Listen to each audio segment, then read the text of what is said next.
बिस्मिल्लाहिर्रहमानिर्रहीम। दोस्तों, ये हमारा 2011 का जो है वो पीपीएससी का पेपर चल रहा है और ये अब कंप्लीशन की तरफ है, जिसमें हम 90 जो एमसीक्यूज़ हैं उनको डिस्कस कर चुके हैं। अब ये 91 है। अब 91 में क्या है स्टूडेंट्स के द इंटीग्रल ऑफ दिस। अब ये देखो, ये हमें इंटीग्रल दिया गया है। अब अगर लिमिट ऑफ इंटीग्रेशन डिफाइन ना हो तो वो इनडेफिनिट इंटीग्रल है, और अगर जो है वो ये अपर लिमिट और लोअर लिमिट जो है वो डेफिनेट नंबर हो तो इसको डेफिनेट इंटीग्रल कहते हैं। और अगर जो है वो इसमें से कोई एक भी जो है वो क्या आ जाए, इन्फिनिटी आ जाए, तो इसको इम्प्रॉपर इंटीग्रल कहते हैं। दूसरी इम्प्रॉपर कंडीशन ये होती है कि यहाँ पे लिमिट तो डेफिनेट हों, लेकिन उसके ऊपर ये जो इंटीग्रैंड है ये अनडिफाइंड हो जाए। इंटीग्रैंड क्या हो जाए, अनडिफाइंड हो जाए, तो फिर भी उसको क्या कहते हैं, इम्प्रॉपर कहते हैं। तो ये स्टूडेंट्स, ये हमारे पास जो इंटीग्रल है वो इम्प्रॉपर इंटीग्रल है, ज़ीरो टू इन्फिनिटी। तो इसको जो है वो सॉल्व करना है, और सॉल्व करके हम अगर इसका सॉल्व करें तो जो करेक्ट ऑप्शन बनती है वो स्टूडेंट्स वो ए बनती है। कौन सी ऑप्शन बनती है, ए बनती है, π/2। अब हम ये देखते हैं ये π/2 आंसर किस तरह आता है। अब यहाँ पे ये मैंने इसको सॉल्व किया है। ये हमारे पास इम्प्रॉपर इंटीग्रल गिवन था, और इम्प्रॉपर इंटीग्रल की ये सिर्फ समझाने के लिए है। आपने पेपर में तो डेफिनेटली डायरेक्ट ही जो है वो कर लोगे। अब इसमें हमने क्या किया, ये जो इन्फिनिटी है इसकी जगह पे क्या किया, एक डेफिनेट वैल्यू टी लेके आए और टी को कहा कि टी अप्रोचेस टू इन्फिनिटी है। ठीक है, अब हम क्या करेंगे, सबसे पहले इस डेफिनेट इंटीग्रल को जो है वो सॉल्व करेंगे।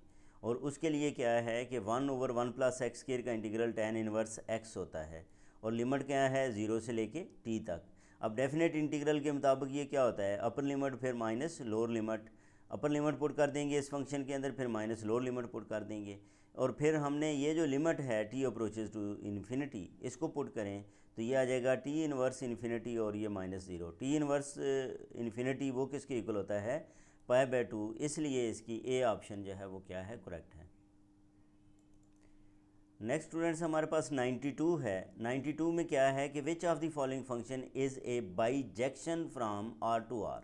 अब ये देखो, यहाँ पे बाइजेक्टिव फंक्शन की बात की गई है, और बाइजेक्टिव फंक्शन में स्टूडेंट्स दो तरह के फंक्शंस होते हैं। अगर दो कंडीशंस फुलफ़िल हों तो उसको बाइजेक्टिव फंक्शन कहते हैं। एक ये है कि वो फंक्शन जो है वो 1/1 हो, दूसरा ये है कि वो ऑन टू भी हो। 1/1 और ऑन टू दोनों अगर कंडीशंस फुलफ़िल हों तो हम उसको क्या कहते हैं, ये बाइजेक्शन है।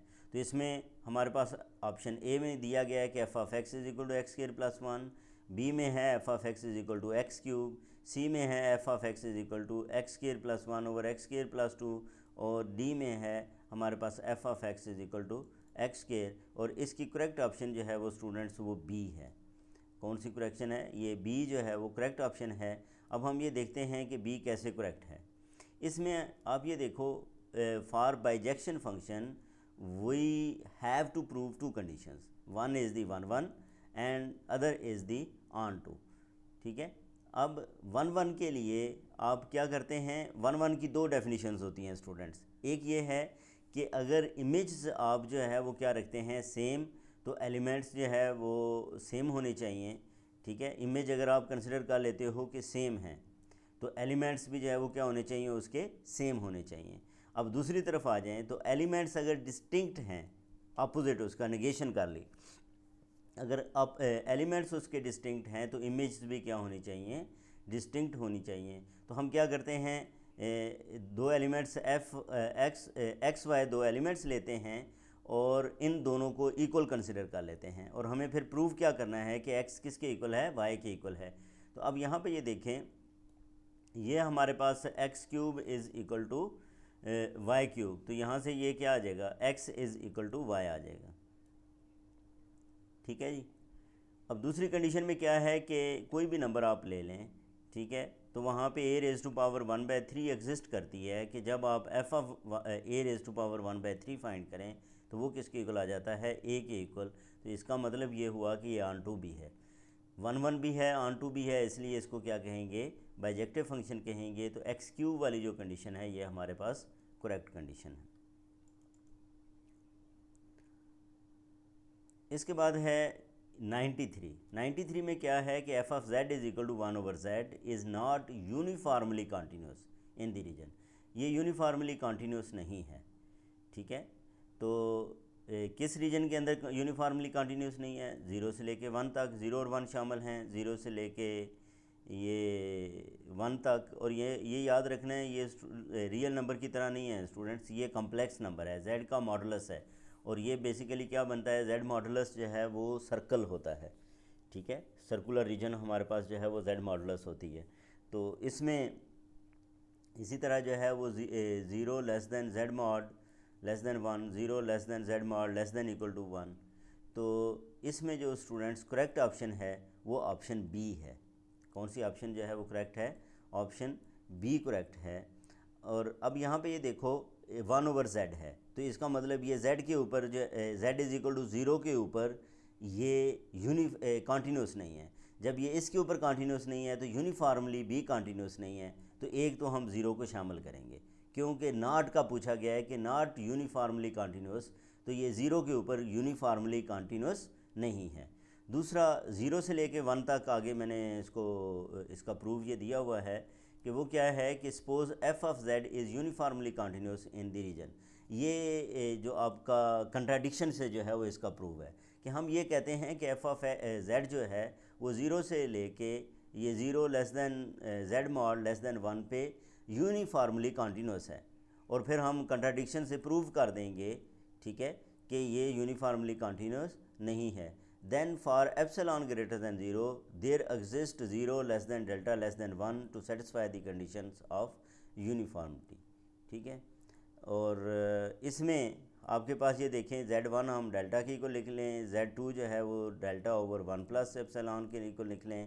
तो अब हम कंडीशन के ऊपर आ जाते हैं यूनिफॉर्म कॉन्टीन्यूटी की। अब यहाँ पे देखें z1 माइनस z2 मॉड किसके इक्वल बनेगा? वो डेल्टा लेस दैन डेल्टा के इक्वल आएगा, ठीक है।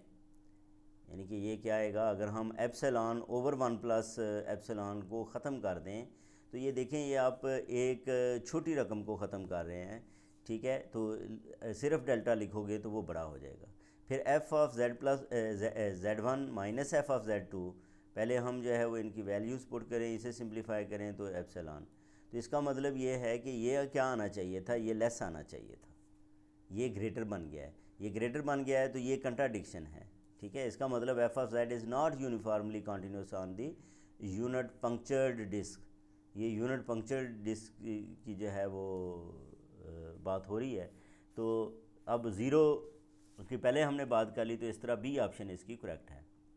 नेक्स्ट है हमारे पास स्टूडेंट्स, ये एक कम्प्लेक्स फंक्शन है f of z is equal to z³ plus 3 iota is. ये जो हमारे पास f of z is equal to z³ plus 3 iota है, इसका बताना है कि ये एनालिटिक है।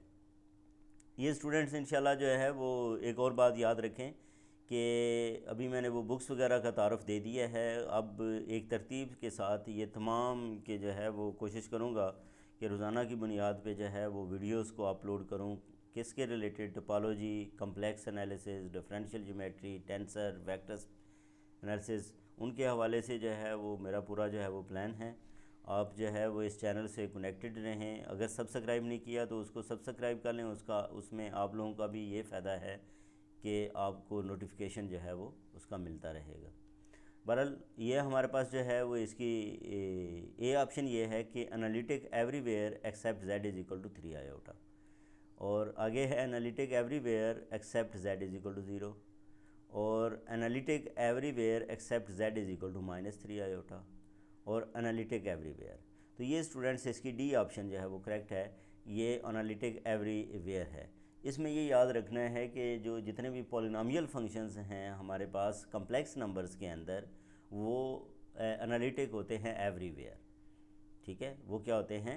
एनालिटिक होते हैं एवरीवेयर। तो ये डी ऑप्शन हमारे पास जो है वो क्या है, ये करेक्ट है।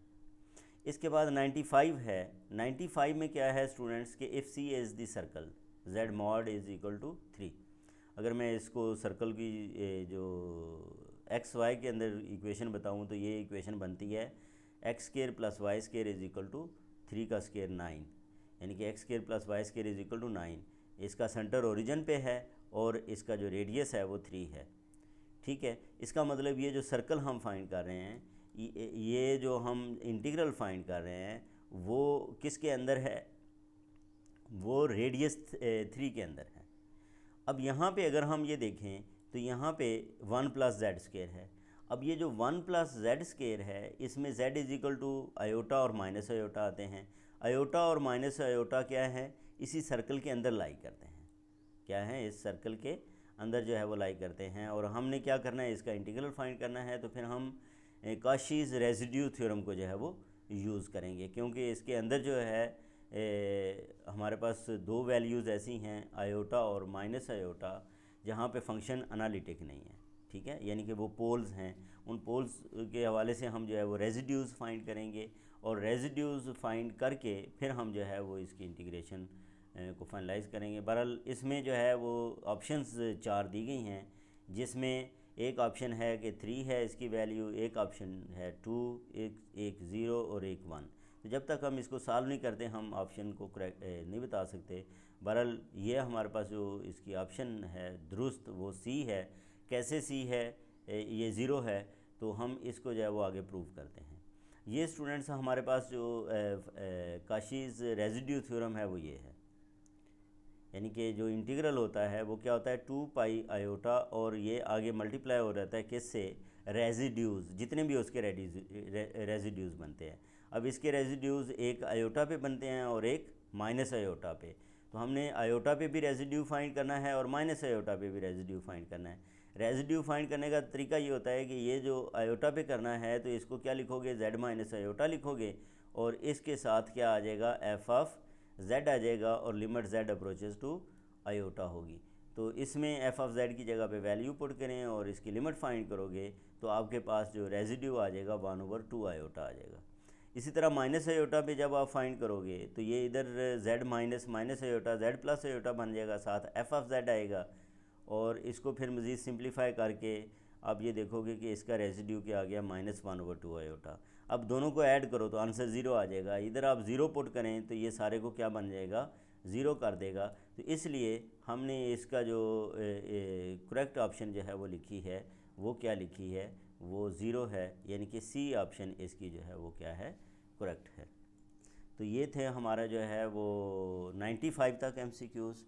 नेक्स्ट वीडियो के अंदर इंशाल्लाह हम इस पेपर को जो है वो कंप्लीट करके इसके साथ ही जो है वो अगले पेपर पे जाएंगे और वो होगा हमारा 2015 में जो